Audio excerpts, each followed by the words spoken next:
लो जी दोस्तों eco master 804 YTO agri master trade impex company का नवा ट्रैक्टर नवा मॉडल आ गया जे। कीमत की गल की जाए तो कीमत यदी तकरीबन 23 तो 24 लाख रुपया जे। तो अगर ये इंजन की गल की जाए तो 4 सिलेंडर आ। हार्स पावर की गल की जाए तो 40 हार्स पावर के अंदर आ।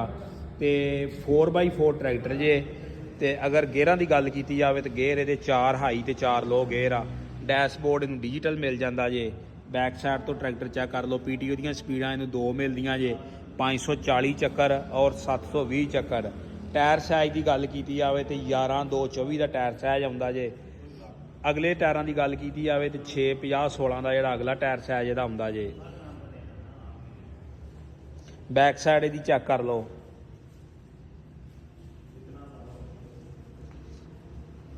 बाकी इस साइड तो चैक कर लो। आ चोर सुच लगा होंगे जो मेन सुच भी कह लईदा। अगर ये बंद कर दिए तो मुकम्मल गड्डी जी बंद हो जाती है। जोड़े दोस्त भरा ने लैना हो सेंटर का विजिट करना हो YTO एग्री मास्टर के शोरूम से आन के कर सकता जी।